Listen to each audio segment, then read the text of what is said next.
It is a planet that breaks all the rules.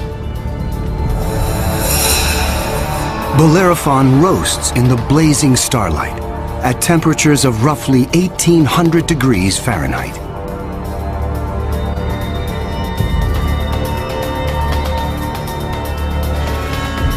It is nearly 150 times more massive than Earth and is a gas giant like Jupiter. A gas giant is a planet made mostly of hydrogen and helium.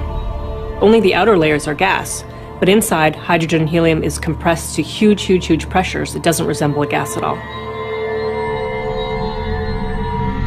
Unlike anything found in our solar system, this is an entirely new class of planet, what scientists call a hot Jupiter. If you go to Hawaii and see the lava flow there, that's how hot a hot Jupiter is. It's very hot. The Earth is a comfortable 93 million miles away from the Sun.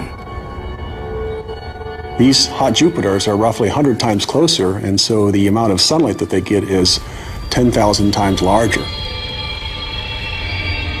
If this represents a star, and this a hot Jupiter is 3 to 4 stellar diameters away from the star. So that would be 1, 2, 3. This is how close a hot Jupiter would be to its star. Hot Jupiters are tidally locked. They present the same face to the star at all times, just like the moon does to Earth. It's going to be permanent daylight on one side and permanent nighttime on the back. If I were stuck on a hot Jupiter, I'd want to be on the back side and hope that some of the heat from the front side facing the star would make its way around the back.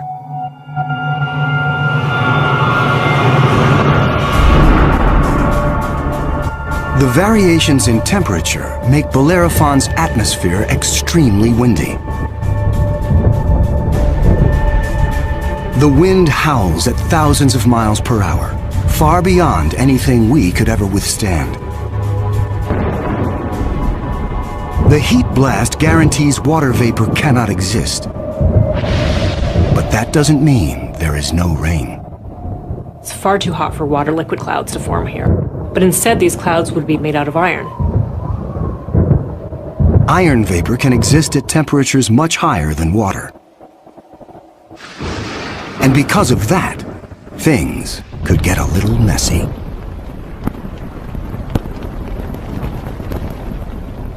You better have an umbrella that's pretty sturdy, because the iron is going to start coating your umbrella very rapidly and making it extremely heavy and just crush that umbrella.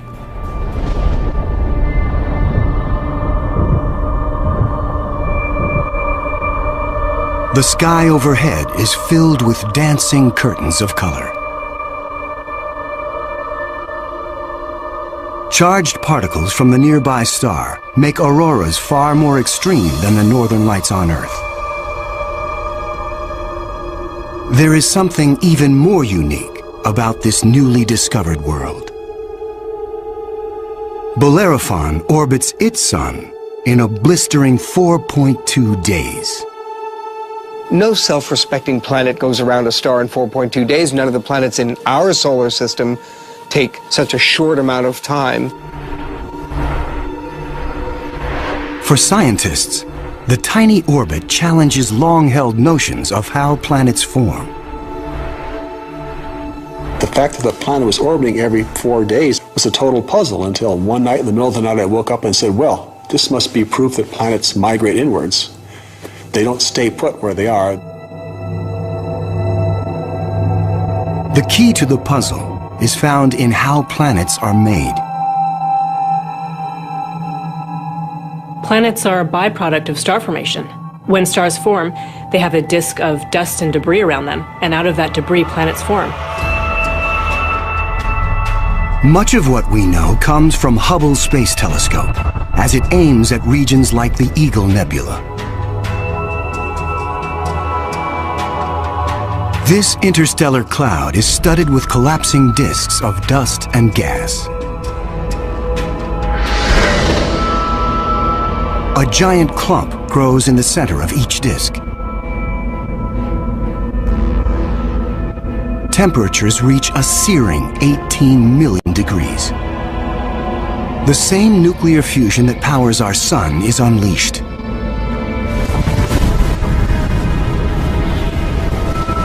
The star is born. Radiation from the star generates a stellar wind that sweeps away leftover dust and debris. Some of the dust survives and remains in orbit around the newborn star. Over millions of years, the dust sticks together, forming knots that grow into asteroids, and the asteroids grow into planets.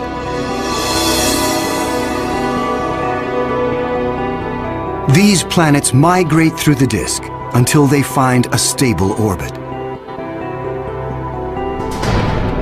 This is why Bellerophon is so close to its parent star.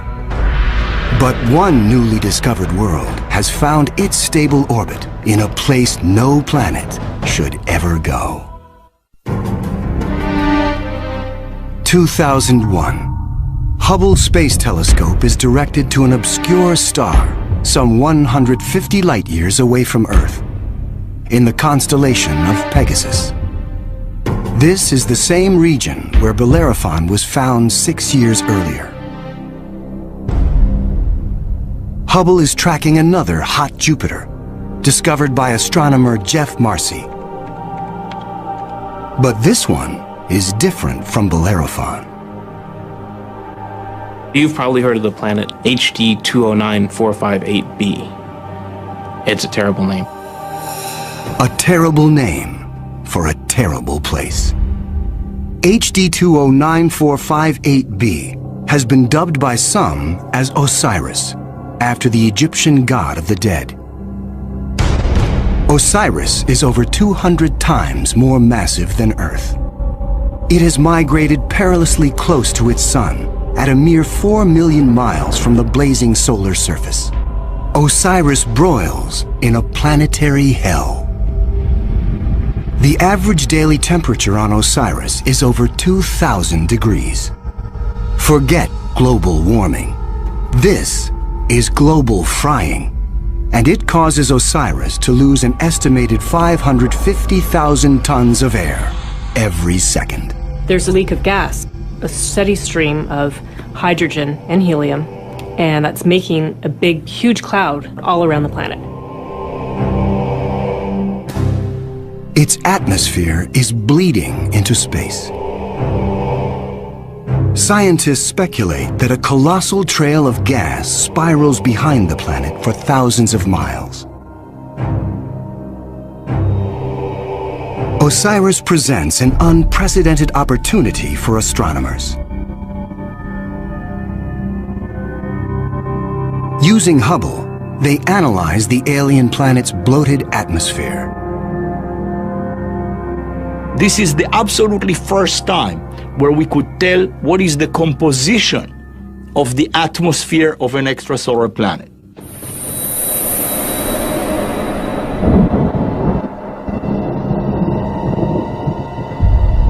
Surprisingly, Hubble detects many of the basic chemicals needed for life.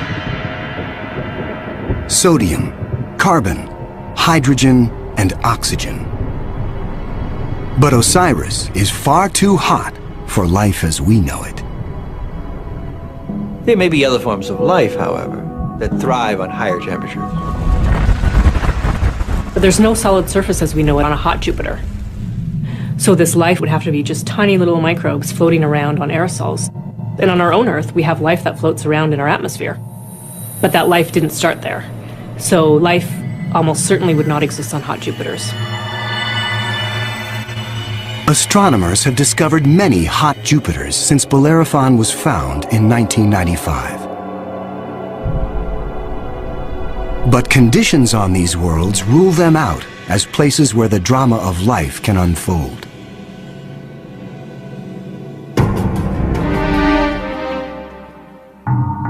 One of these gas giants is a planet that teases the rules of evolution.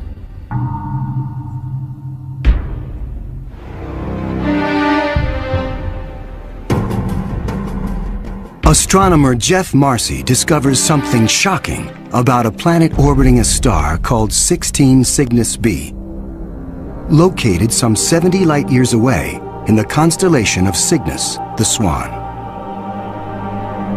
The planet was clearly in an elongated orbit, bringing the planet close to and then far from the host star.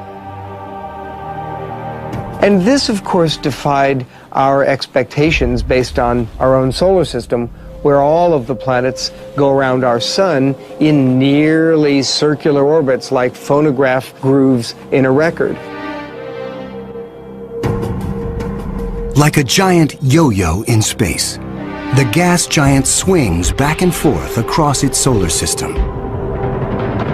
That is like the Earth swooping 25 million miles closer to the Sun, then slinging past Mars, all the way out towards Jupiter every year.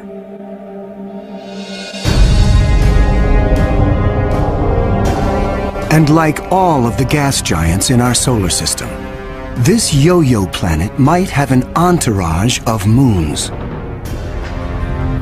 Marcy speculates that one of these moons could be similar to Earth. And here's where the interesting story begins.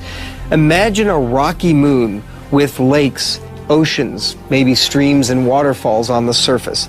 The moon orbiting its planet, the two of them orbiting the host star. Unlike the airless moon that circles the Earth, this moon is a world with extreme seasons. On Earth, the seasons are caused by the tilt of our planet. Here, they are caused by the elongated orbit. These poor planets that are in these elongated elliptical orbits suffer terrible changes in their climate throughout a year. As they make their closest approach, the yo-yo planet and its moon are blowtorched by the star. Summer begins. The atmosphere on the Earth-like moon is savaged with raging storms. Category 5 hurricanes on Earth are tiny eddies compared to the monster vortexes that form here.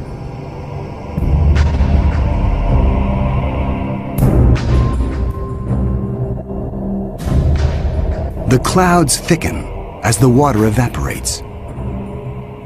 Temperatures rise dramatically.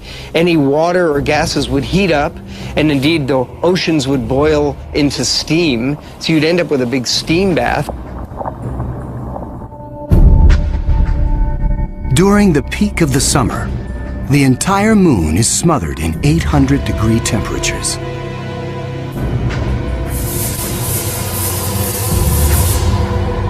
This is the closest approach to the star.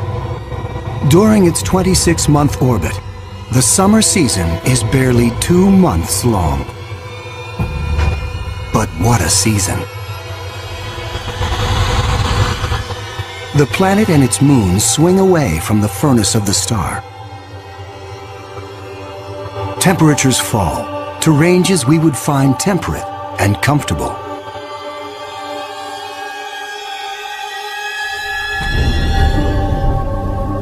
With the coming of fall, the rains return to the parched and roasted moon. Dry ocean basins are replenished, and the seas rise to form new shorelines. Tranquility prevails as the yo-yo planet and its moon slip into the deep freeze of winter. Now, over 200 million miles from the star, the daytime sky is dark. Temperatures hover around 260 degrees below. Winters are long, lasting 17 months. With the coming of spring, the sun looms large in the skies over this hapless moon as the ice cracks and melts violently. Huge icebergs calve into a stormy and fast-rising ocean.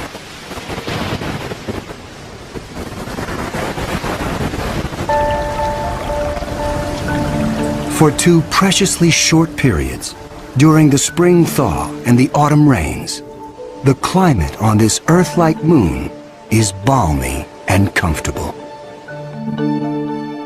At a distance of 93 million miles from the star, roughly the same distance as Earth from the Sun, the elliptical orbit of this planet and its moon crosses an area around the star some scientists call the Goldilocks zone. The conditions here are just right for life.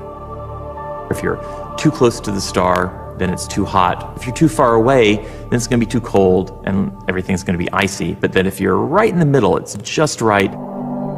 Every star has a Goldilocks zone. Where that zone is depends on the size and temperature of the star.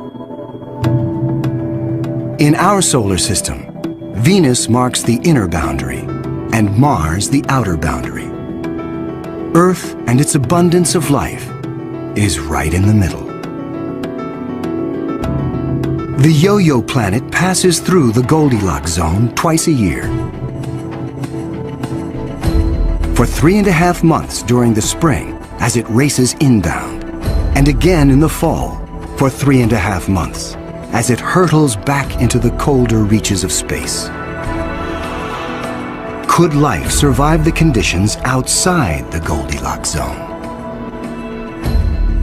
There could be life forms that are smart enough to hibernate, as do animals on the Earth during the winter season. If this sounds fantastic, I offer you the tidal zones on the Earth. On the tidal zones, life proliferates, of course, near the seashore, and they do so despite tides. The water coming in, covering many of the life forms, the water going out at low tide, and yet those species survive perfectly well. The strange cycle of the Yo-Yo planet's orbit creates fleeting conditions suitable for life, but also for death. Some alien planets are even more bizarre. Imagine a world that has no star to orbit. Scientists speculate that our galaxy is teeming with rogue planets, adrift in the murky lanes of interstellar space. These are orphaned worlds, planets that are booted from their solar systems by the chaos of planetary migration. Astronomers call such worlds planemos. Planemos are planets without a star. They're just drifting through the galaxy indefinitely. What massive force would it take to kick a planet out of the solar system? When a young star forms with a contingent of planets around it, many of those planets gravitationally interact with each other. They yank on each other, slingshot each other, so that one of them is ejected from the planetary system, voted off the island, if you will. If you were, unfortunately, a resident on a planet that was kicked out by a collision or a near collision with another large object, you'd probably rapidly move out of the habitable zone. There are hundreds of billions of these lost, wayward, poor, wandering planets out in our Milky Way galaxy with no parent star to warm them up. Cold, dark, quiet. Because planemos have no sun, they are worlds without days or years.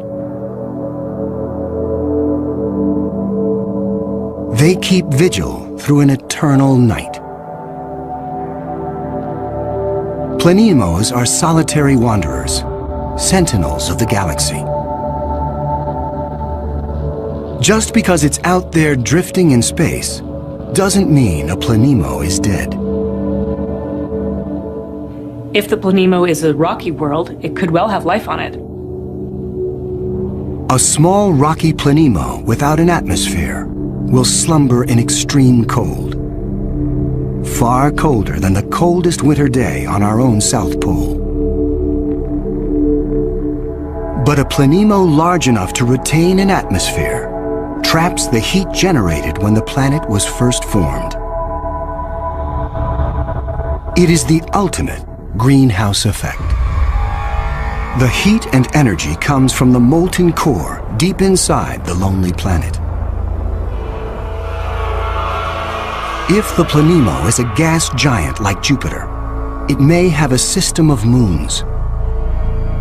The gravitational pull between the Planemo and its moons creates friction, causing the interior of the moons to stay warm. These moons could also have life on them, in the same way that Jupiter's moon Io has volcanoes and has a lot of heat energy being generated by interactions with Jupiter and the other moons. If anything lives here, it will be single cells, like common bacteria found on Earth. Not complex life forms. Without a sun to provide photosynthesis, these tiny organisms derive their energy from the chemistry in the soil of the Planemo, or its moon. On Earth, there are similar conditions. Colonies of bacteria are found deep within mine shafts in South Africa. They have no access to oxygen nor light, and survive entirely on the chemicals they make from the surrounding dirt. Their metabolisms are extremely slow, and they reproduce only once every 1,000 years. If life dwells on a sunless Planemo, it could be organisms like them, marooned when their planet was young.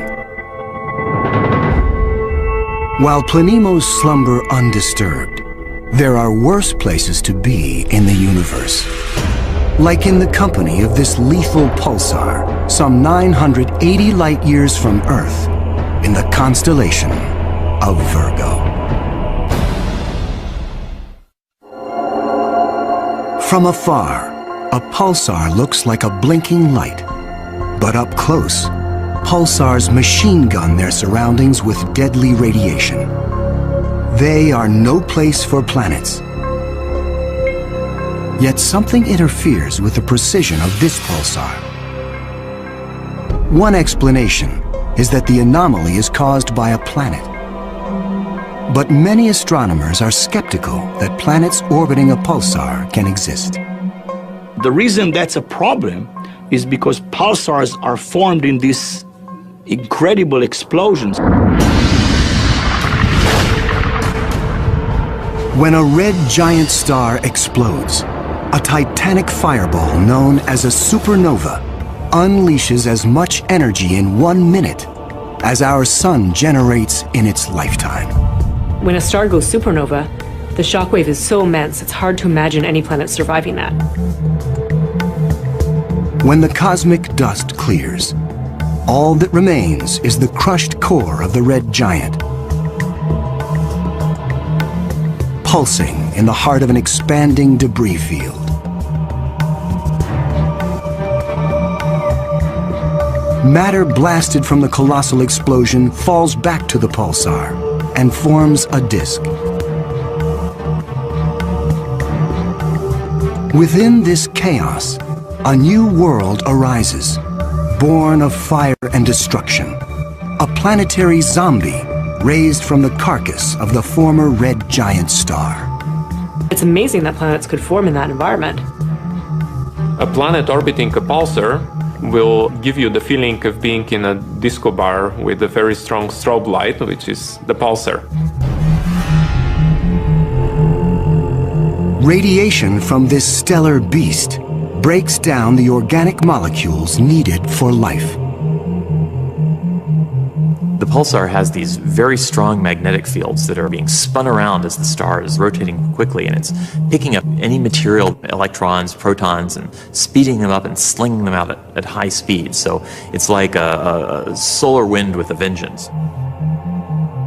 I can't imagine that there would be much of an opportunity for even simple life, microbial life, to emerge and to flourish on a planet around a pulsar. Largely because if you were in the pulse, you'd be severely energized, and if you were not in the pulse, you would be completely devoid of energy. The discovery of pulsar planets shows how new worlds can form in the wake of a star's destruction. No matter where a planet arises, the process of its birth is fraught with danger. Sometimes, the violence is so great, the end of the world comes before the beginning. 2007. Astronomers using the giant Gemini North telescope make a strange discovery in the Pleiades cluster some 400 light-years from Earth. A star known only by its catalog number, HD 23514, is surrounded by a giant donut-shaped cloud of dust and gas. The star in the middle of the donut shape is about 100 million years old. A cosmic toddler in astronomical terms. Our Sun is 45 times older. The conditions are perfect for planets to form. But spectral analysis finds something strange. The dust is utterly pulverized.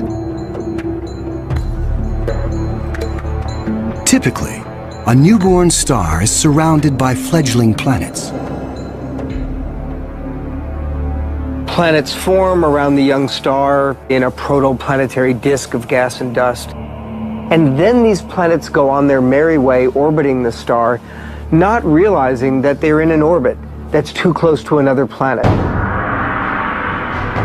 Millions of years ago, two primordial planets orbiting HD 23514 are spinning toward doom.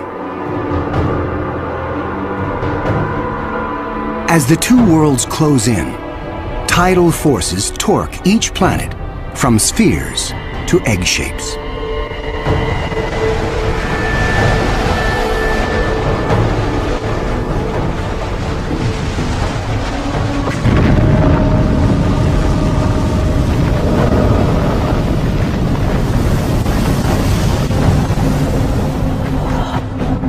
Nothing remains. The two worlds are annihilated, creating the dust and debris seen around star HD 23514. 4 billion years ago, a similar apocalypse came to Earth. A Mars-sized planet forms in roughly the same orbit as the newborn Earth. Like the planets at HD 23514, Earth and this Mars-sized body are barreling toward each other. If you happen to be unlucky enough to be standing on a growing planet when it was in the process of still becoming the Earth, you might wake up one morning and notice that the sky was getting darker and darker as a Mars-sized body was coming at you within a period of less than an hour.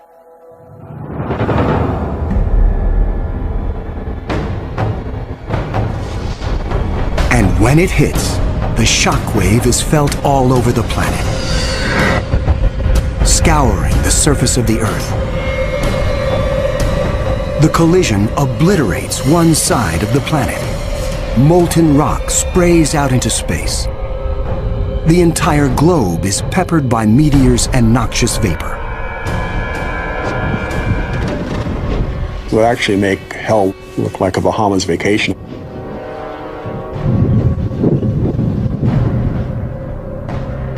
The debris field from the collision coalesces and forms our moon. It is a new beginning for our planet. Collisions are part of the birth process for planetary systems. Building up a terrestrial planet is probably all about colliding pieces of rock together. And all across the galaxy, colliding pieces of rock are forming terrestrial worlds that defy the imagination.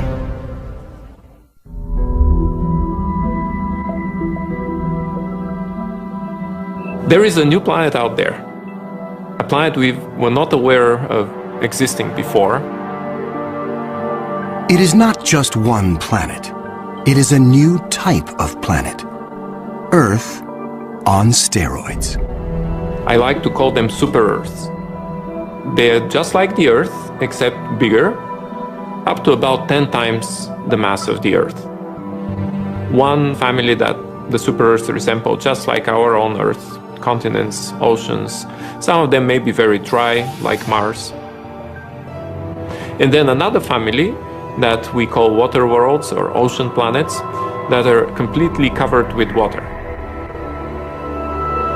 Welcome to Gliese 581c.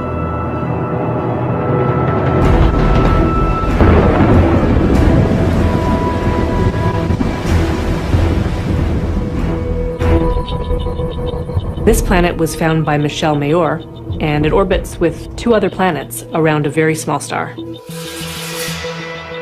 It's only 20 light-years away in the constellation of Libra and is one of the smallest terrestrial planets found beyond our solar system.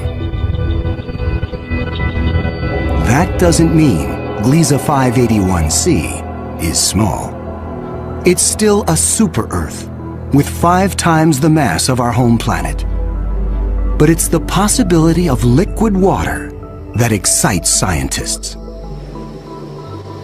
An ocean planet feels like being in the middle of the Pacific Ocean, with no land inside, just water, puffy white clouds, and blue sky above you.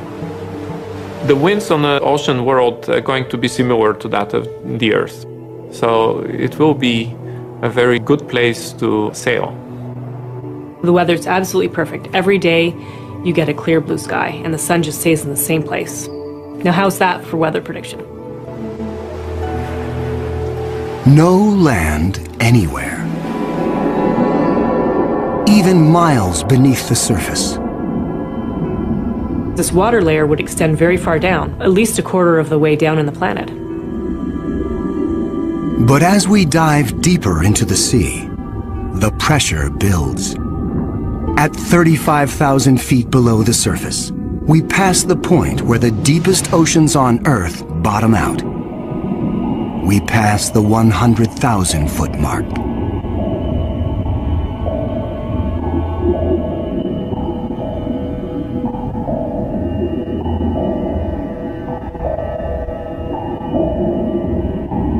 The pressure is so great, water itself begins to take on surprising new forms.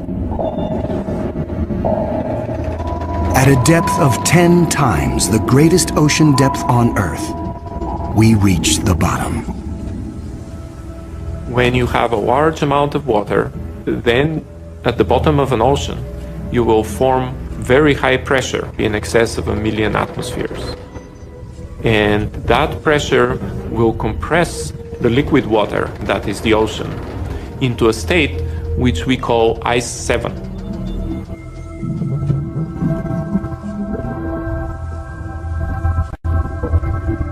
No, it's not like ice in your refrigerator. The molecules of water that are in the ice in your refrigerator are kind of all jumbled up.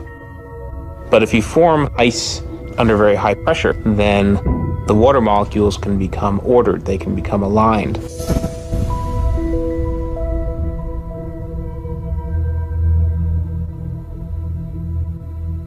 I can show you a crystal that is a very good analog to ice 7. This is halite, also known commonly as rock salt. Ice 7 may exist within our own solar system. Europa, a moon of Jupiter, could possibly have a mantle of liquid water surrounded by a thick, icy crust. The pressure from the crust is so great that Ice 7 might exist deep within these uncharted seas. If we scale up and thaw out Europa, it could be a water world similar to Gliese 581c. One could imagine that life could emerge on a water world. After all, water is essential to life on Earth. Everywhere on Earth where there is water, there is life. You cannot find a sterile drop of water on Earth unless you put it in the microwave yourself. On this water world, there could be bacteria or any kind of life in the ocean itself. But not all of the super-Earths are water worlds teeming with life. When we talk about super Earths, we talked about two major families of mostly rocky with some water and mostly water with an endless ocean. But one has to add to those a third family of probably very rare super Earths and Earth-like planets, which are called carbon planets. A carbon planet is unlike anything we've ever seen anywhere. A place with an alien chemistry, but loaded with very earthly treasures. Throughout our galaxy, there are planets barren and poor and inhospitable. But science is on the trail of a new type of planet, an entire world of treasure. In our own solar system, in our sun and in all the stars nearby, there's always more oxygen than carbon. But if we think of a place in the universe where there's more carbon than oxygen, then planet formation is very different. Spectral analysis shows carbon to be far more plentiful, 26,000 light years away near the center of our galaxy. Planets that form here may contain a rich abundance of carbon. The morning sky on a carbon world would be anything but crystal clear and blue. I'm picturing a yellow haze with black clouds of soot. And as you descended farther down in the atmosphere, I could imagine lakes that were made out of compounds like methane or gasoline. I'm picturing these bubbling, foul-smelling pits of black ooze, like an oil well. With little or no water in the atmosphere, the air is made of carbon compounds. Methane, butane, pentane, benzene, all these different kinds of carbon compounds that separate out when you refine gasoline. One day it might be raining benzene. The next day it might be raining butane. Alien as carbon planets might seem, the air quality could be familiar to some. The air in a very benzene-rich planet will resemble that of LA. A lot of small particles that unfortunately we are quite used to from the exhaust of cars. Despite the pollution, carbon planets could come with a sparkling upside. You might see diamond because the planet may have substantial quantities of pure carbon that it's formed out of. And pure carbon, when you compress it, tends to form into diamond. The secrets of exotic planets like these are waiting to be discovered all across the galaxy. But astronomers won't be satisfied until they find the Holy Grail. A planet like our own, one that sustains life, the next Earth. People always ask me, do I think we're going to find another planet like Earth? And I answer, absolutely.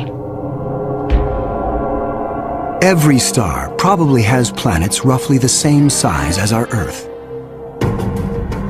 We think that essentially every star has several Earth mass or super Earth mass planets. So if you have, say, 200 billion... We're looking for people to share their abduction story, insight on possible theories. The Malaysian flight 370, it's been over a month and a half now. It's still missing. Not a trace, no sign of Malaysian airline. What's going on? Let's go to area code 562. Welcome to Third Phase. Tell us your name and where you're calling from. Hey, I'm Mike Pollock.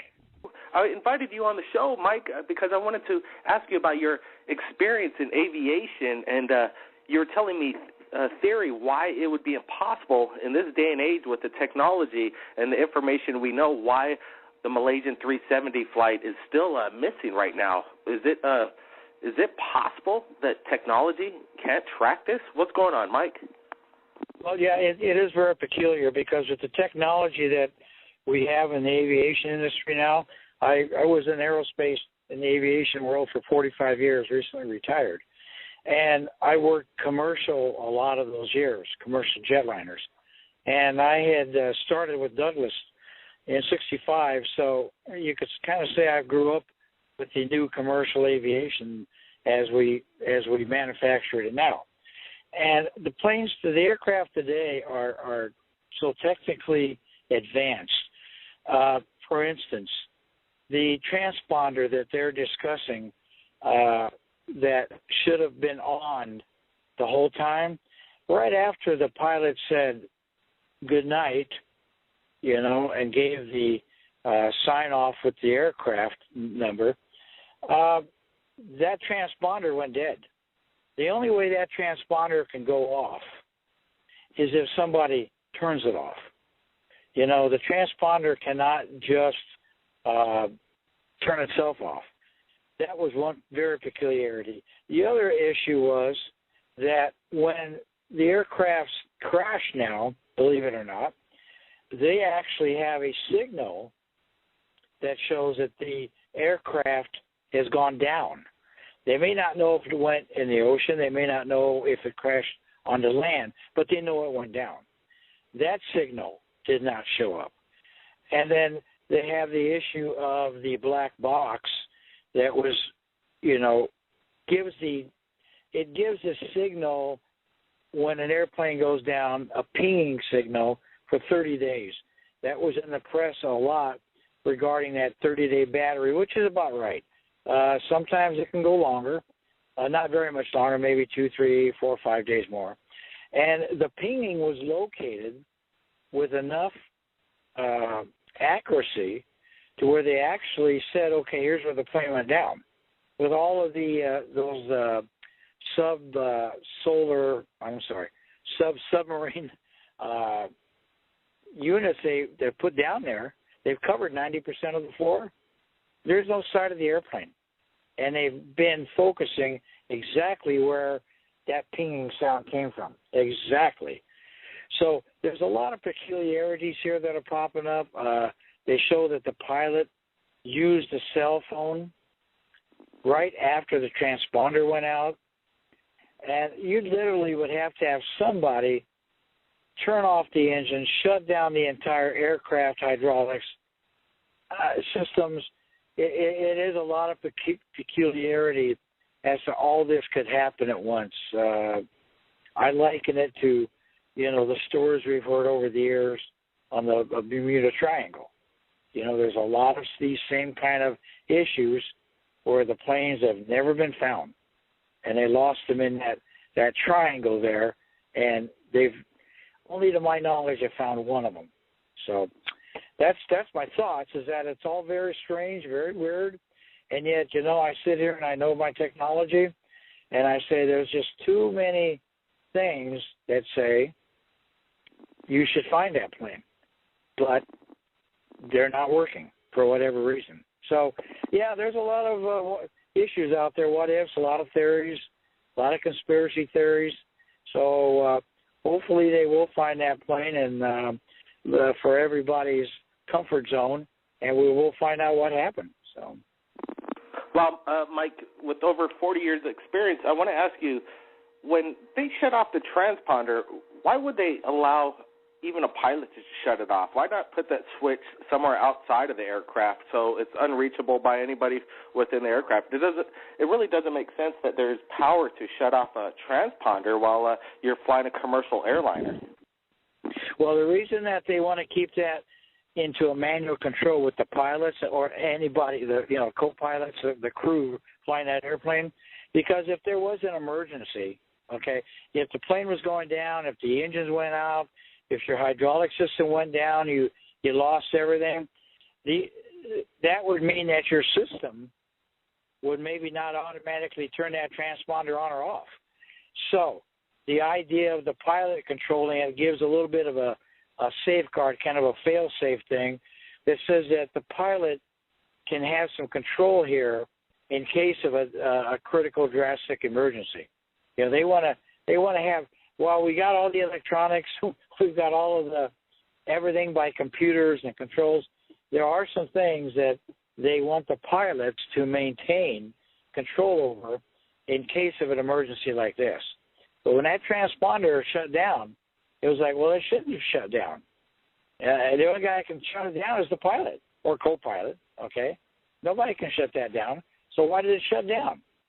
You know, there was the hijacking theories, but that kind of went away because they said if a hijacker was taking it somewhere, he would take it somewhere where he could land it when it landed. So that's part of the strangeness too, is that a hijacker would say, okay, shut that transponder off. I don't want them to know where we're at. Okay, I'm going to take you to so-and-so, and I don't want them to know where I'm taking you. All right?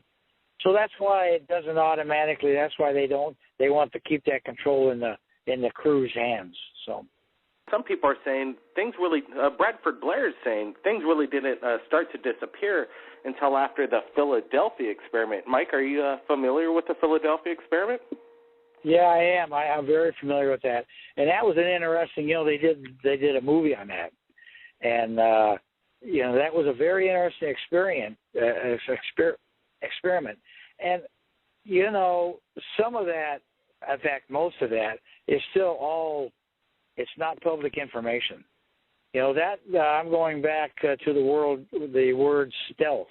That was probably one of our first entries into experimenting with stealth technology.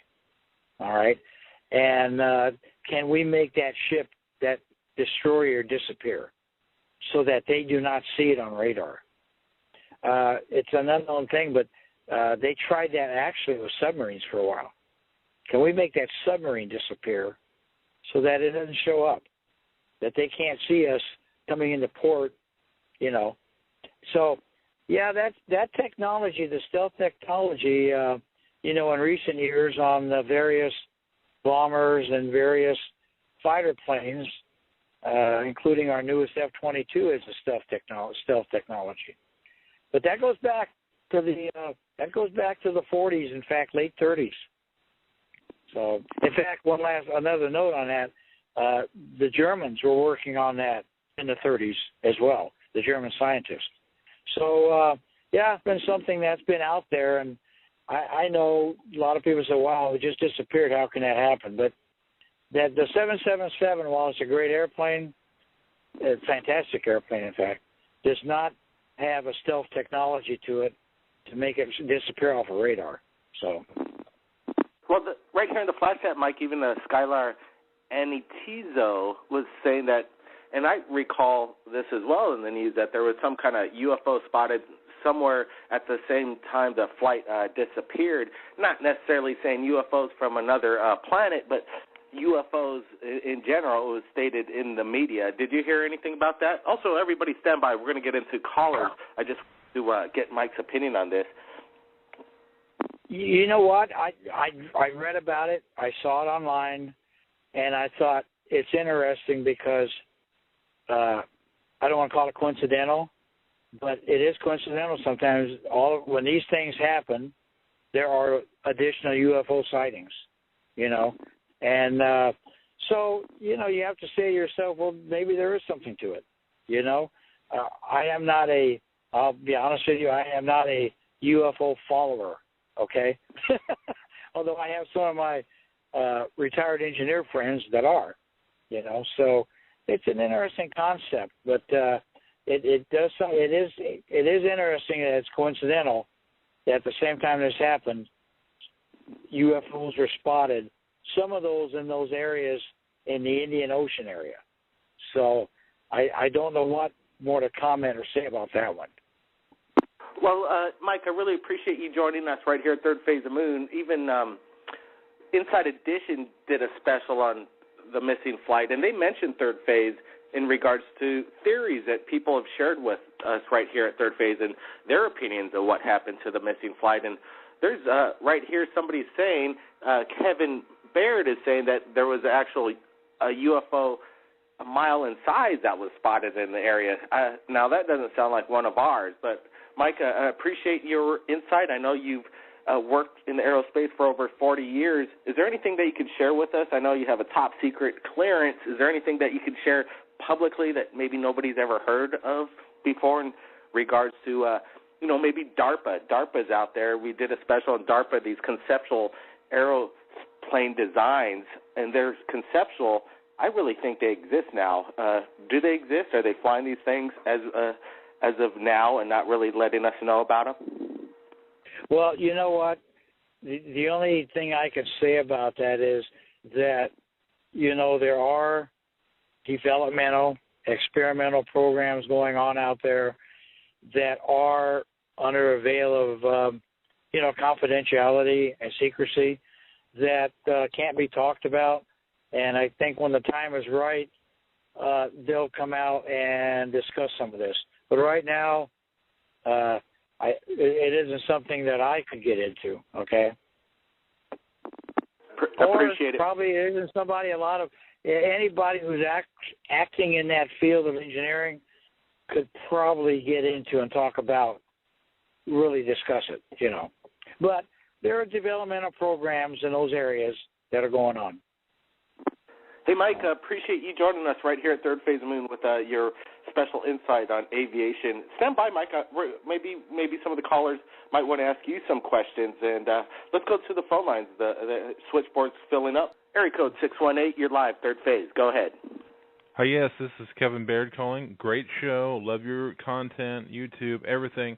I wanted to share with you that back in the day when I was in the military, I was working with an organization to where we were working with like remote viewing and also like remote viewing soldiers, you know, where it's like soldiers on the battlefield kind of thing. But what I want to share is that my superiors, when I was in the military, they also knew that there was information that was being fed to us, and I don't mean to be like too wacky or whatever, but that there was like alien technology that was being fed to engineers through their creativity or whatever, and that the development of the, like, I don't know if you've ever seen the movie The Men Who Stare at Ghosts, to where they're like trying to, you know, develop psychic ability or whatever, that there's like the George some Clooney movie, absolutely. Is this reality? Were you guys able to actually remote view and also remote realize, where like we would be plagued with problems, or we would have engineers who would be facing issues that somehow they would happen upon the information.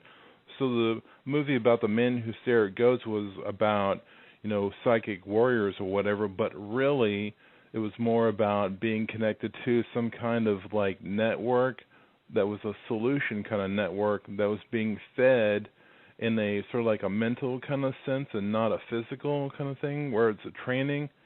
And my superiors were like, this is the cutting edge. This is where we're going to. So I just wanted to say that the technologies that we're coming into, the things where the flight disappeared or whatever, is all related. They're all coming together, and I don't want to take up a lot of your time because I know you have a lot of people out there waiting, but we are being fed information to solve the problems as they happen upon us without their specific physical interactions or interventions or whatever, so it makes it look like we're the ones that came up with the solutions.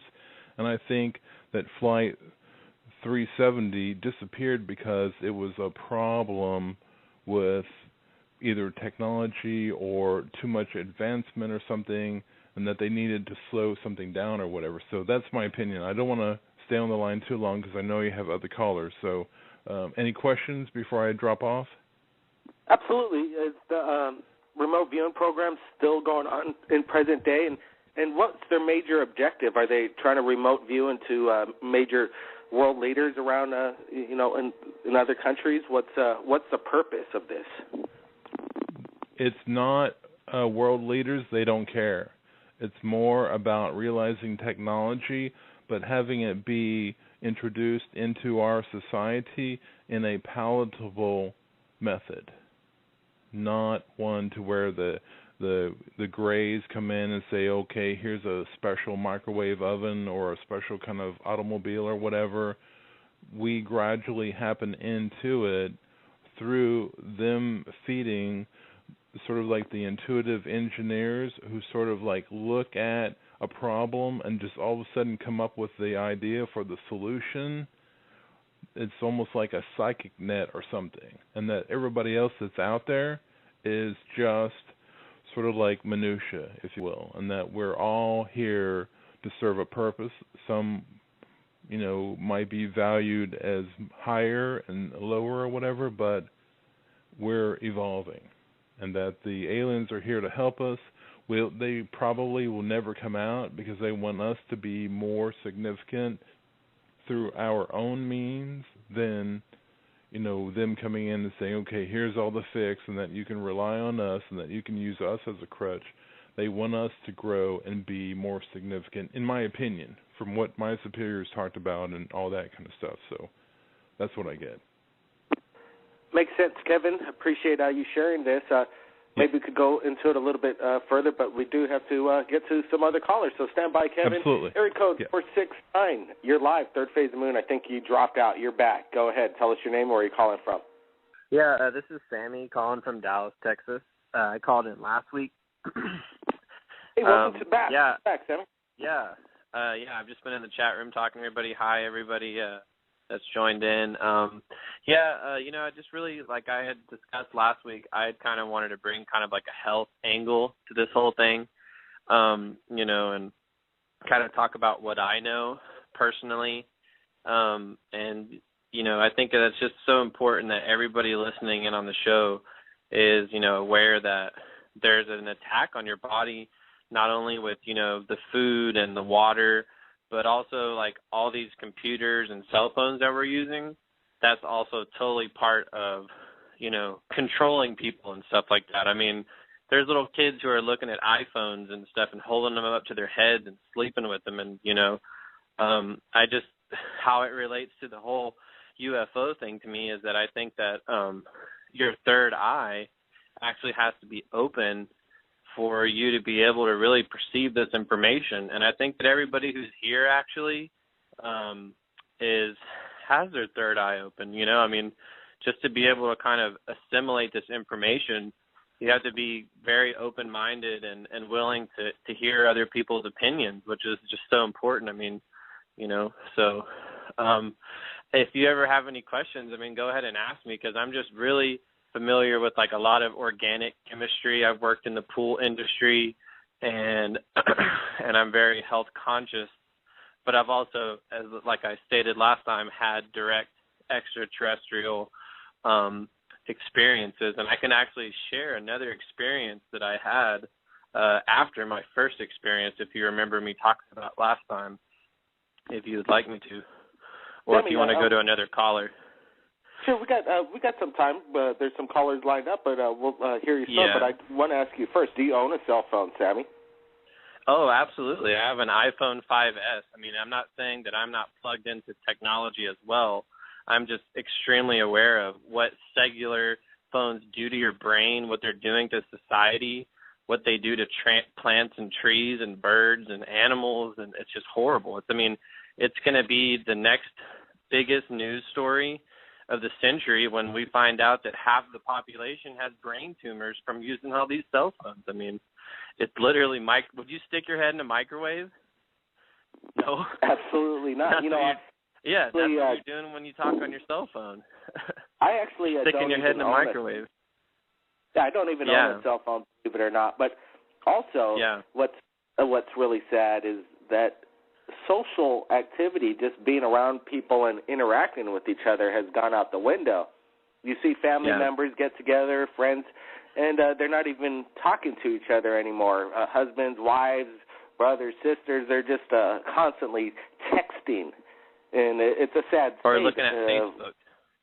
And what's so very creepy is that nowadays, like the iPhone 4S, there is actually a court decision in the Supreme Court today where they were talking about how police have been given special software by Apple to completely go through your phone after they pull you over. They're actually going to start taking your phone now and be able to legally go through every one of your internet documents and everything. And they have Apple working with the police and also Android and Google to be able to check out your cell phone. That was just passed in the Supreme Court this morning. That sounds lovely. And then they also have the GPS tracking, so they know exactly where you are. Well, see, what's crazy though is like right now what's happening is the you know how like the phone, actually the iPhone, when you set it down on like a flat table, you know, you wouldn't think that it could see 360 degrees around you. But if you ever watched like the Batman movies, the Dark Knight movie with Heath Ledger and stuff, they showed how they were using cell phone signals to map the environment like radar. And, you know, like it's funny, and even in the new Batman movie, one of his toys was he had this little device, you know, when he gets out of his Lamborghini and he presses a button and all the cameras go out. So they kind of showed in that movie the technology that the elites or the ruling class, like the billionaires, have technology that can just shut off all the electronics in a 45-foot radius around them, so paparazzi can't take pictures of them, or, you know, people pull stuff off their cell phones. But, I mean, just really what I was trying to get to was now they have 4G internet on your phone, which is about 3 megabytes down and 1 megabyte upload. And they're basically transmitting full audio and video 24/7 from everybody's phones and stuff. So just, you know, be careful what you're recording. And if you are, just remember, you know, it can be deleted and you are being watched, because, I mean, I think that they are scared that people are aware of the UFO phenomenon. And, you know, it definitely has the ability to bring down the current power structure, because we'll be looking at free energy, you know, stuff that's just ridiculous technology. And I think that I've met people who are very into Tesla and Tesla technology, and, you know, that's what some of these UFOs could be. They could be Nazi Hanabu 1s and Hanabu 2 Tesla upgraded, you know, futuristic Tesla stuff. So I'm always going to keep an open mind. I really appreciate you taking my call, Blake, and I'll be listening. All right, Sammy. Hey, no problem. What I found interesting on The Dark Knight was that's when Morgan Freeman told Batman that he's going to work for him just this once, because Batman wanted to go after the bad guy and hook up into the system and look at everybody's information. And Morgan Freeman didn't want to have anything to do with that technology. It was just a little too much and overbearing, and a little bit too much of a power as one individual or a corporation could have. And it gets kind of scary when the Supreme Court's going along with this kind of stuff. I think we have Elizabeth, she captures all kinds of orbs and flying saucers and capturing it on video. What's going on, Elizabeth, in your part of the area in the country? Anything new going on? Sure. Did you get the picture I just sent you with the little creature in the front of the candle? Let's take a look.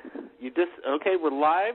We're going to go over our emails. I just see an email. I'm not going to say her last name. Let's take a look at it. Please don't. Okay, hey. I don't know what this is, but I've had a lot of people blow it up, and I know it looks like, I don't know what it looks like. So what we're looking at is this orb that the previous caller was calling in, but it's very bright. And then near the bottom, is this what we're looking at? Some kind of, it's like a creature. It looks like, some kind of cryptoid. It has green eyes, green pellish eyes.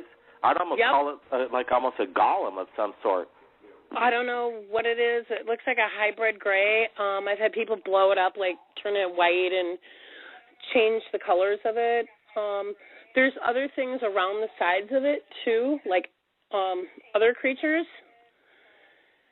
Well, what was the circumstance? Did you just take this picture? I had a candle going outside, and I could watch. All of a sudden, the candle started changing really weird colors, and, I'm outside taking pictures of, what's outside, and I just started clicking away, and I just came across the picture last night because I dropped my camera and I broke my camera. And so I was going through the pictures, and I'm like, what the heck is that little thing? And it's a little thing, and he looks like he has his hands out towards me, doesn't it? It's definitely strange. May I share it with the chat room right now? Sure. Live? Sure. And then we'll share it on Third Phase, and we'll take a look at this little clip. And I mean, blow it up. I don't fake pictures. I don't do anything. You know that, Blake. I don't even know how. Absolutely. Keep up the good work, Elizabeth. I think I just shared it. Keep it up, and keep safe over there, because that looks whatever it is. It seems very close. And it was very close. You know, I don't know if I've ever been abducted or not. I've been seeing them since I've been a child, so, you know, I keep salt at my door and I keep my door shut, and, you know, that's all I can say is I hope everyone keeps safe. You know, they're not all friendly. Well, we definitely hear that. You have a good night, dear. Hey, thanks a lot, Elizabeth. Thanks for sharing. You bet. All right, well, we got a few minutes left. Let's go to a roundtable and let's just open up the lines. And if anybody wants to chime in on, you know, anything in regards to the UFOs, cell phones, Flight Malaysia, anybody, the lines are open. It's live Third Phase Moon Roundtable. Yeah, Blake, I had a question about that gentleman, Ed. Certainly. Yeah, his videos are really fascinating, and his stories, you know, incredible. I was just wondering if you got the chance to ask him as far as what kind of ETs, like what type of ETs he was dealing with. Well, he says that he was taken on board and he was escorted by a person he calls Voss, and we're trying to get character of him, and there's this one famous video that Ed just shared, and it was like the biggest thing on Third Phase Moon and the internet. Every news in regards to UFOs just picked up on the story because there's an incredible video of the flying saucer behind the trees, and then when you zoom in on it, you see some kind of what appears to be kind of a spindly alien walking within the ship. And what Ed was saying is that's Voss, and we're trying to get Ed to come back. He's when we get him on the show, he really doesn't take it like how I would. If I were in his shoes, I would explain it detail by detail. But this guy, it's been happening for years, and he kind of takes it nonchalantly. And we're trying to pin him. Give me that information, Ed. He's kind of vague with the details. He certainly is, but it doesn't seem like he's doing it purposely. I'm just trying to get my finger on it. What's the deal, Ed? He's a family man. Could be after such a long period of time of dealing with it. I guess maybe it is, you know, not such a big deal to him. But the fact that he's able to take these pictures and videos pretty much like no one else has, you know, as far as abductees or contactees. I mean, you know, usually the ETs prevent people from like getting real good quality pictures or video, and he's got like amazing stuff. Yeah, and I don't think we even touched the tip of the iceberg of what he's shared with us. It sounds like he has a lot more in his archive. That he talked or something. I want to know if he ever talked with him. The problem is what he tells us is that the equipment keeps getting technologies outdating it. He has his super VHSs. He has a Super 8s and mini DVs. And going through that archive, I could imagine it's quite difficult to bring that back. You just don't want to I wouldn't send it just to anybody on the internet and say, here, transfer this video, something, and make sure you get it back to me sitting on that kind of stuff. So, this is true. I would really stick with him because, I mean, this could be real groundbreaking as far as disclosure. I mean, if his videos keep getting better and better, I mean, you guys could be the ones to really, you know, break it wide open. Oh, yeah, we're looking at it as we blow it up. We're looking at these videos, and we don't see any manipulation of any sort, and we're totally convinced that whatever he's filming is actually something in front of that camera, and it could be it could be a massive hoax that he's pulling on. But people are saying if this is a hoax, then he should be working for Industrial Light and Magic and working for J.J. Abrams right now doing the new Star Wars movie. Yeah, if it's a hoax, it's a big one, and it's being done for a reason. But then when we talk to him, he does seem genuine. We're offering him that we're trying to get VHSs and so we could transfer this. And that's the trick. I told you about Dr. Jonathan Reed. Dr. Jonathan Reed, absolutely. We just spoke with Ben Hansen. He was on the Sci-Fi Channel Fact or Faked, and Ben Hansen spoke with Dr. Jonathan Reed, and I thought he gave him quite a little bit of hard time by the end of it. But he claims that Jonathan Reed was making this thing up at the end of the interview. What's your thoughts on Jonathan Reed?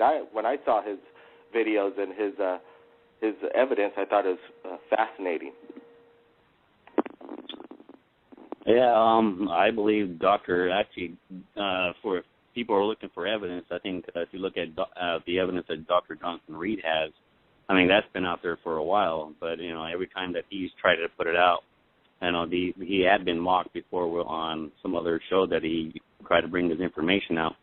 And if you look at the alien that he did, he showed on the videos that he does have on YouTube, if you look at it, you know, one of the main factors of that is like, any kind of living being or living animal, when you videotape it, if you look at the eyes of it, it has a reflection back to it, and then that's how you know this thing is real. Now, if the evidence is there, I mean, I believe Jonathan Reed. But what the thing about him is not wanting to come out anymore is because of the fact that, you know, or talk about it, and like he likes to go down to Mexico. The other guy down there that always brings out some good information on UFOs for many years is that he's, you know, Jaime Maussan. Tired. I'm sorry? I think you're speaking of Jaime Maussan? Yes. Yeah, Jaime. Now, I mean, he took his information down there, and I mean, they made some videos and stuff about it. Like, it's almost kind of hard to believe, like, with the artifact, he does have that bracelet that he puts on, but, I mean, how can we say that it's not? I mean, he put it on before, and that type of technology we've never come across, and so, in my eyes, is like, I believe Dr. Jonathan Reed. I mean, the stuff that he's come out with, the video, the recordings that he had, the interaction with the alien. I mean, that, to me, with the alien, like I said, with the eyes, where you can see the reflection back when, you know, just like at nighttime when you see an animal where it has a reflection back from the pupils, that's how you know that this thing is real. And to be mocked like that all the time, and I think that's the problem with this guy. I think what's the name, Ed, with the stuff that he's coming out now that you were talking about, with his UFOs videos that he had. Those are actually very compelling as well. I mean, I look at that stuff, and that's the one I kind of put on your YouTube. It's like, if you look at where it's turning, if you look at the door, I mean, it looks like the inside of the ship, and that's some pretty amazing video that he does have. Well, absolutely. You, like I said, we look at it close. You can see the chambers from within, and I you know, if it's a 3D model, then again, it's state of the art. When I look, you know, I could even the state of the art movies right now. You look at them, you could still see the CGI within the video. You don't see it here, and like I said, I think whatever he's filming, he's actually there. I'm going to invite a person who's just joined us here. They're going by the name of Live on Third Phase. Welcome to the show. Anything you want to add in on some of Ed's footage or Jonathan Reed's videos? I'm more fascinated with Ed's videos because we have direct contact with Ed. Unfortunately, we've been trying to get in touch with Mr. Jonathan Reed, and if anybody out there has any connections, we'd like to have him on the show and have him share his story and if he has any more evidence. Live, are you there? I guess Live is kicking back, eating some potato chips. So that's pretty good thing. Hopefully he has some guacamole with it. But, yeah, we're looking to get Ed back and get some more information. He is a conservative family man, and he does want to remain anonymous. We've asked him multiple times to, hey, let's do a Skype interview. Let's get you coming out so we could get on locations on some of these things. And he's pretty much adamant that that's not going to go down, but we definitely we're wanting to pin him on a little bit more background with his association with Voss, what's it like to be on the ship, and more footage and more analyzation from you, the public. But I also wanted to bring up the Truth Seeker. I wish he, number one, joined us tonight because I wanted to go over that it's not a video, it's actually a photograph from Curiosity Mars, and it's a 1 billion pixel. We're going to share the link on Third Phase when we show this photo that we're looking at right now below to let everybody know this is an actual NASA photo. But one thing I like about the Truth Seeker, number one, is like, this is a major panoramic vision, and it's a major file. So meticulously, he looks over this, and he finds this, what appears to be an alien with a ray gun. We enhanced it. We did our own thing to enhance and